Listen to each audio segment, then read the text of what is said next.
Radio.com pour écouter nos émissions ou nos balados. CJEP, allume tes idées. CJEP. Sur l'heure du midi à CJEP, vos animateurs ont beaucoup de choses à dire. Vous écoutez les Midi Jasés. Oh, que c'est vendredi, oh, qu'il est 10h56 et oh, qu'on s'installe avec vous pour la prochaine heure pendant que Justin replace son micro. Je pas le temps de vous dire allô tout le monde. Que je te revisse ça. Non, c'est correct, je l'ai. Ça va, tout va bien. Alors, c'est les Midi Jasettes qui commencent jusqu'à midi, vous l'aurez compris, avec Justin Savoie qui a le micro mou ce matin. Ça va? C'est n'importe quoi, l'écoute de... On est correct. Hey, là, OK, On c'est bon. Là, je suis à genoux à terre. Là. Comment tu vas, mon Justin? Ben, ça va bien. Je suis très excité pour aujourd'hui. Je suis très excité et très, très heureux de te retrouver. Oui. Pour une nouvelle émission ce midi, puis c'est un show spécial. On l'a utilisé beaucoup sur nos réseaux sociaux. Qu'est-ce qui se passe de spécial aujourd'hui? Cette semaine, plus spécifiquement mardi cette semaine, on a passé en entrevue Maxime Doucet de Star Academy. Oui, qui a été évincé il y a 2 semaines de ça, de l'émission. Puis il s'est déplacé ici même dans nos studios. On a enregistré une belle entrevue avec lui qu'on vous présente aujourd'hui. Ça tombe un petit peu bien. Ben oui. Puis une entrevue super intéressante. Puis je trouvais qu'il avait l'air gentil, mais là, j'ai trouvé qu'il était gentil. Vraiment. Puis vous allez voir dans son teint de voix, comment il parle, on peut déjà sentir son sourire lorsqu'il parle. Ben oui, vraiment. Dès ses premiers mots, t'entends le grand smile qu'il a jusqu'aux dents. Oui, vraiment. Vraiment gentil. Puis on a appris des choses sur l'académie quand même. Tu sais, on avait rencontré Léo Giroux, nous, il y a de ça peut-être un mois-ish. Puis là, je trouve qu'on a appris beaucoup de choses. C'était super intéressant. Donc, une entrevue à ne pas manquer qui s'en viendra dans une quinzaine de minutes à peu près dans votre émission préférée à CGEP. Ça s'en vient. Également, en fin d'émission, on va se faire un petit jeu. Ça te tente-tu? Ben oui, ben oui. Un genre de catégorise. OK, oui. C'est rendu, on fait ça. William Richard, 11h10, c'est une émission spéciale aujourd'hui parce que encore une fois, on a obtenu une entrevue. C'est rendu notre tradition quasiment. Et qui on a la chance de rencontrer cette semaine? Maxime Doucet de Star Academy. Exactement, qui était vraiment, vraiment gentil, qui s'est déplacé, qui est venu nous rencontrer. On le salue, Max, il est à l'écoute. Yes. On sait jamais. Salut. Et grosse entrevue avec lui qu'on a divisé en 2 blocs. Comme d'habitude, vous commencez à nous connaître. Puis on a commencé à parler de son retour à la réalité. Parce que lui, c'est un petit gars d'Alma. Donc, il est revenu depuis le 3 mars à peu près dans son coin, à Alma, ici même au Saguenay-Lac-Saint-Jean. Puis on vient demander comment ça se passe, le retour à la réalité, parce que il est comme sur une grosse bulle. Ouais. Star Academy qui est regardé par 1,8 million de téléspectateurs chaque dimanche. Puis là, de revenir, comment ça se passe? On en a parlé de ça. De surtout comment il a vécu le retour à Alma. C'est-tu Alma? Oui, c'est Alma. Parce qu'on le sait que Alma, c'est quand même très petit. Oui. Donc, est-ce qu'il se faisait reconnaître? Est-ce qu'il se faisait beaucoup parler? Comment les gens étaient avec lui? Puis, tu sais, on va se dire Montréal, puis Alma, c'est pas la même culture en tant que telle. C'est très différent. Plus ville, Alma, c'est plus campagne. Ouais. Fait que c'est ça, on lui a demandé comment il a vécu ça. Exactement. Également, on a parlé de son élimination parce que justement, il a été éliminé le 2 mars précisément. Puis on lui a demandé, je trouve que c'est pertinent comme question quand l'académicien ou l'académicienne a 2-3 semaines de recul, d'essayer de comprendre le pourquoi. Pourquoi tu penses que tu as quitté? Évidemment, tu sais, il y a beaucoup de talent, donc on a essayé de comprendre avec lui qu'est-ce qu'il a pu faire en fait qui a été éliminé, puis on a eu une belle réflexion là-dessus dans l'entrevue. Est-ce qu'il y a d'autres choses qui t'ont marqué toi de cette première partie qui s'en vient? Je pourrais dire que le fait qu'il va toujours aux variétés pour encourager, tu sais, c'est chaque quand dimanche. Même, c'est quand même beaucoup de route. C'est quand même 5 heures de route chaque dimanche. C'est 10 heures en fait, aller et le retour. C'est un projet. Aller-retour. Ouais. Puis non, c'est ça m'a marqué de dire comme je prends l'initiative d'aller voir ma gang à Starac à chaque dimanche. J'ai trouvé ça vraiment très intéressant. Ouais, on a vu qu'ils sont vraiment tissés serrés. Vraiment, c'est comme une petite famille. Puis il va aussi performer à la finale qui est dans 2 semaines. Il nous en a parlé de ça. Donc, on voit qu'il prend bien ça d'avoir été éliminé. Il y a un beau retour à la réalité. Puis évidemment, on va le laisser parler. Hein, on va aller l'écouter. Ben oui. On dira pas tout ce qu'il a dit. Et on l'écoute tout de suite. Voici notre entrevue avec Maxime Doucet de Star Academy.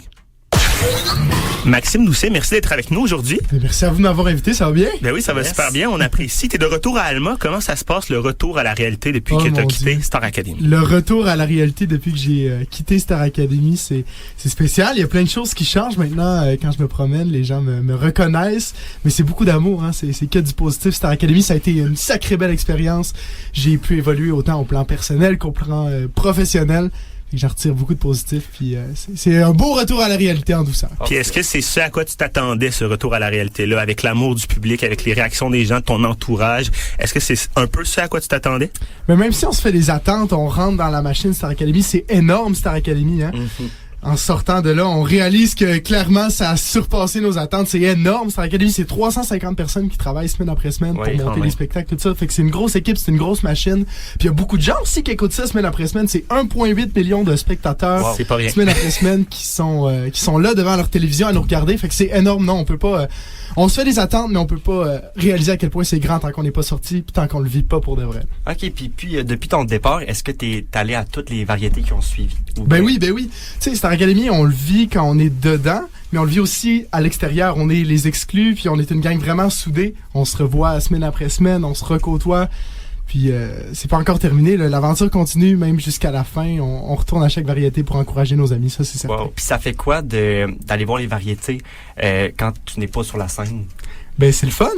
C'est le fun, c'est un autre côté de la médaille. Hein? Ouais, on a vécu le côté de la médaille où est-ce qu'on était sur scène, où est-ce qu'on performait. Maintenant, on est là pour eux, on les regarde briller sur scène. C'est magnifique les spectacles là, qui se font semaine après semaine. Puis on les voit derrière la télé, mais de les voir en studio, il y a comme une euphorie, une magie. C'est différent, puis c'est tout autant amusant à regarder que lorsqu'on est sur scène. Oui, surtout lui de dimanche dernier. C'était quelque chose. C'était tellement beau. Ouais, la c'est comédie incroyable. Musicale, là. Oui. Et Albert puis Mia, c'était... Ouais. Ça a été magique. non, il y a vraiment eu des gros numéros, puis je pense que semaine après semaine, on n'arrête pas d'améliorer, veut pas nos compétences, nos skills si je peux dire. À semaine après semaine, on donne tout le temps une petite coche de plus, puis on monte d'une coche semaine après semaine. Puis est-ce que veut pas, il y a un petit pincement au cœur de faire Colin, je suis plus avec eux sur scène, puis je suis plus dans cette aventure-là, puis j'aurais aimé continuer quand on est dans la salle devant eux? Ben, on les regarde briller, puis on est fiers pour eux. J'ai vécu Star Academy, tu sais. Ouais, tu l'as vécu. J'ai aucun regret, puis j'ai aucun pincement au cœur, même qu'on y retourne bientôt sur scène. Donc, on à la a bien finale, hâte d'aller les retrouver, là. exact. Okay. On a bien hâte d'aller les retrouver, puis c'est bientôt. de retrouver notre Oui, ça arrive vite. On sera au rendez-vous. On sera au rendez-vous. Puis j'ai envie qu'on recule ensemble au 2 mars dernier quand tu as été éliminé. Selon toi, avec le recul, je me permets de te poser la question, qu'est-ce qui aurait pu causer ton élimination selon toi versus les deux autres qui étaient en danger également ce soir-là? Est-ce que tu as eu la réflexion par rapport à ça? C'est tellement une bonne question. Oh mon Dieu.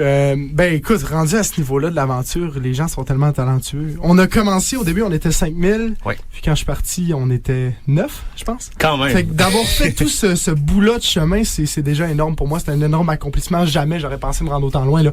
Même si on recule aux premières variétés, je pensais même pas rentrer dans l'autobus. Fait que pour moi, d'avoir pu vivre tout ça, c'était vraiment une chance. Puis je pense que ce qui a causé mon élimination, c'est le fait que j'étais prêt à vivre d'autres choses aussi. À l'extérieur, il y a du beau qui m'attend, puis les autres sont vraiment talentueux. OK, wow. Mais j'ai aucun regret. Super. Ah, c'est vraiment cool. Puis quand vous sortez, Justin le mentionnait, vous faites une tournée des médias. Est-ce que vous voyez les médias avant de retrouver votre entourage? Est-ce que l'entourage vient rapidement après dans la journée du lundi, par exemple? Ouais, ben dans le fond, de la manière que ça fonctionne, là, c'est que nous, on est à Montréal, on fait nos entrevues, puis après ça, quand on revient chez nous, là, on retrouve nos proches, tout ça. Mais même le soir où est-ce que je me suis fait éliminer, il y avait je pense qu'il y avait une trentaine de proches qui m'attendaient en studio, qui étaient venus me voir, qui étaient venus m'encourager. J'avais déjà beaucoup d'amour qui m'attendait à ma sortie. J'ai fait quelques entrevues par-ci par-là, mais c'était comme vraiment en même temps. Là, j'ai retrouvé mes proches, puis en même temps, je faisais des entrevues. Ouais. OK. Puis t'en as parlé du fait que t'es super fier de ton parcours. T'as dit, je l'ai fait, Star Academy. C'est checklist, tu sais, sur ma liste. Exact. Ça a été quoi, selon toi, les moments forts de ton aventure? Qu'est-ce qui ont été les highlights, les moments wow que tu vas retenir toute ta vie de cette aventure-là?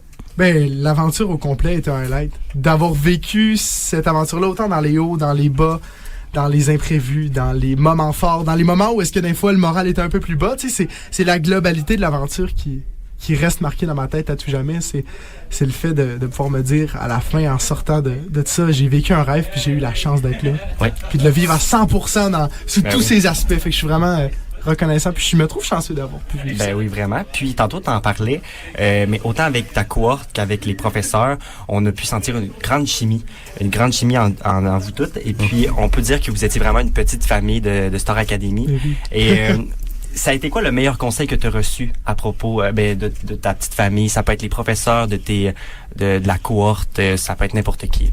Je pense que le meilleur conseil que j'ai pu recevoir, c'est de rester authentique. Oui. De rester soi-même lorsqu'on monte sur scène, se rappeler pourquoi on fait ça. Hein. Garder la petite flamme à l'intérieur, cette passion-là qui brûle depuis le jour 1. Puis que semaine après semaine, à toutes les fois que je monte sur scène, garder ce feu-là qui brûle en moi. Puis juste ne jamais abandonner, croire en moi aussi. Ouais, c'est authentique, ouais. Puis est-ce que ça serait un conseil que tu donnerais à une personne qui voudrait s'inscrire dans les prochaines années à Star Academy? 100%. Ouais. N'abandonnez jamais. Si vous avez un rêve, quelque chose que vous voulez atteindre, c'est pas parce que ça marche pas la première fois, la deuxième fois, la troisième fois qu'il faut abandonner. On peut on peut toujours croire en soi, puis on peut toujours s'améliorer aussi. Des fois, on n'est peut-être pas prêt au moment là où est-ce qu'on croit qu'on est prêt, puis après ça, on augmente notre bagage à outils, on va chercher d'autres connaissances, puis après ça, quand on y retourne, on est plus équipé. Quand même, c'est vraiment Quand j'ai inspirant. vécu Star Academy, c'était différent. Quand j'ai vécu la voie junior en 2016, là, j'étais beaucoup mieux outillé. Puis... C'est sûr, avec un bagage plus grand, on n'en doute pas. T'en parlais tantôt de ton entourage, ta famille qui sont venus te voir. Est-ce qu'ils venaient te voir à chacun des variétés que tu as performées? Ouais, ils ont fait énormément de routes. Quand même, semaine, là, ils sont venus aller-retour, monter au MERS, redescendre du MERS, se prendre des chambres d'hôtel. Je pense à mes parents, mais aussi Susanna qui était là avec moi. Qu'on salue. Qu'on salue, qui est là encore. Puis pour que les gens comprennent bien, là, Saguenay-Montréal, c'est plus de 5 heures de route l'aller. Là. Fait que ça complexifie l'horaire, veut pas. Mais on comprend que par amour, il le faisait. Puis je pense que est-ce que c'était la moindre des choses qu'il aille te voir à chacun des variétés? Ben non, il était aucunement obligé de venir me voir. Puis tu sais, même que moi, ça me surprenait de les voir semaine après semaine être là, puis m'encourager derrière cette belle aventure-là. Tu sais, je pensais jamais qu'il allait y avoir autant de monde qui allait se mobiliser, qui allait m'encourager, qui allait me soutenir. J'ai tellement reçu d'amour de ma région. Mon Dieu, tu peux même pas t'imaginer à quel point c'est énorme. Tu vis ça, puis t'es comme, mon Dieu, il y a donc bien de gens qui viennent me voir, il y a donc bien de gens qui me supportent. Fait que c'est un gros baume sur le cœur, ça, c'est certain. Là. Puis comment ça se passe d'être isolé plusieurs semaines sans ses amis, sa famille, son entourage? On s'en doute de la réponse, mais comment ça se passe? Comment ça s'est passé pour toi, du moins? Ben, on en a parlé plus tôt de la gang qu'on avait à l'académie. Ouais. Ça, c'est vraiment des beaux repères qu'on avait. T'sais. On est une gang de 14 académiciens qui sont rassemblés ensemble avec la même passion. On vit la même chose, fait qu'on était capable de se comprendre. Mais au-delà de cette bulle-là, parfois, c'est difficile d'être coupé de la réalité, de ne pas avoir ses proches. Ouais. De ne pas avoir ses amis non plus, puis d'être coupé des réseaux sociaux, de tout ce qui se passe à l'extérieur. Des fois, on se demande, veut pas, comment ça se passe dans la vraie vie, si je peux dire, entre guillemets, qu'est-ce qui est diffusé, qu'est-ce qui est pas montré, on le sait pas. Fait que on se pose beaucoup de questions, mais on est très bien entouré. Même la production est vraiment derrière nous, puis ça se passe pour le mieux quand on est dans l'aventure. Puis même en sortant, après ça, on n'est pas laissé à nous-mêmes. Wow! Puis est-ce que vivre au Saguenay, pour toi, ça pourrait freiner ta future carrière? Ou bien c'est pas un enjeu pour toi? Ben, pour le moment, j'ai vraiment envie d'y aller une étape à la fois. Oui. Je veux pas rien brusquer non plus. C'est certain que c'est une possibilité que j'évalue pour le futur. C'est vraiment à Montréal qu'il y a plusieurs opportunités et puis que le milieu se passe. Fait que je veux pas non plus brûler des étapes. Là, pour le moment, je vis plein de belles choses. Je suis super content d'avoir la chance de vivre tout ça. Puis on verra qu'est-ce que le futur me réserve pour la suite, mais c'est certain que ça fait partie des options que j'évalue. OK. Puis est-ce que tu pensais d'emménager à Montréal avant Star Academy ou bien ça s'est vraiment concrétisé après Star Ac? Avant Montréal, avant justement d'aller à Star Academy, je vivais en Gaspésie. Oui. Montréal, Gaspésie, c'est loin, mais c'est sûr qu'après Star Academy, je pense que ça m'a éclairé sur beaucoup de pistes. Okay. Maintenant, ça répond à plusieurs questions. Et justement, dans une des questions qu'on se pose par rapport au futur, actuellement, tu es monteur de ligne, c'est bien ça? Actuellement, je ne suis pas monteur de ligne. J'ai gradué de mon cours en montage de ligne électrique. OK, parfait. Mais pour le moment, je me concentre vraiment sur mes projets musicaux. Donc, quels seront-ils ces projets musicaux-là? Qu'est-ce que tu aimerais faire dans les prochains mois? 2025 est encore jeune, si on peut 2025 est encore jeune, et heureusement. Pour toi, mettons. J'ai tellement de projets pour l'année. Ou est-ce que tu peux nous parler? Ou qu'est-ce que tu pourrais nous dire par rapport à ça? C'est certain que j'écris depuis quelques années. Je compose mes chansons. C'est certain que j'aimerais ça pouvoir présenter au grand public mes projets personnels. Après ça, j'aimerais ça faire beaucoup de spectacles. Pourquoi pas peut-être de la comédie musicale, de l'animation, de la publicité. On dirait que je veux tout faire. Là. Mais c'est ça, j'ai hâte de voir qu'est-ce que l'avenir me réserve. Ouais, mais c'est le fun d'avoir des projets comme ça pour vrai. Je pense que tu peux aller visiter vraiment plein de petites facettes, de découvrir différentes facettes de toi également. On explore. Ouais, vraiment, c'est parfait. Vous écoutez les Midi Chansons. Et vous êtes au cœur d'une entrevue avec Maxime Doucet qu'on vient d'entendre. Vous venez d'entendre en fait la première partie de cette entrevue-là. Vraiment intéressant. Quand même, on se le disait, on entend son sourire, il y a de l'enthousiasme, une dynamique, c'est ce qu'on se disait pendant l'entrevue. T'avais l'air omnubilé, je te voyais, tu l'écoutais, tu trouvais ça intéressant. Puis c'est vrai, tu sais, parce que moi aussi, quand j'étais en montage avec cette entrevue-là, chaque réponse qu'il me donnait, j'étais comme, mon Dieu, il nous donne du jus, il répond bien aux questions. Moi, ce qui m'a surpris avant de te poser la question, il nous l'a mentionné, puis ça m'a jeté à terre qu'au début, ils sont 5000. Tu sais, on l'oublie des fois, mais 14 académiciens au début de la saison, puis on commençait en étant 5 1000. Ouais, oui, Fait que c'est l'entonnoir, fou. pour se rendre à 14, fait en sorte que justement, on lui a demandé comment il se sent par rapport au fait d'avoir été éliminé. Puis je pense qu'il est serein parce qu'il se dit, j'ai quand même été dans les 14 Vraiment. choisis à la base. Il s'est rendu plus tard que la moitié de la saison. Fait qu'il y a de quoi être fier dans ça. Vraiment, puis je viens un peu chercher ce que tu viens de me dire.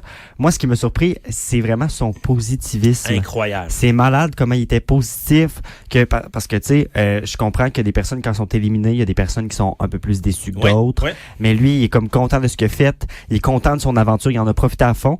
Puis c'est ça qui est venu me chercher. J'ai fait wow, ok, il est vraiment, tu sais, il est mature, puis pour vrai, on dirait vraiment qu'il s'en va dans la bonne voie. Versus un Léo qu'on avait rencontré qui lui était un petit peu plus attristé. Là, puis on l'entendait dans sa réponse, on l'entendait qu'il comprenait pas encore pourquoi il avait été éliminé.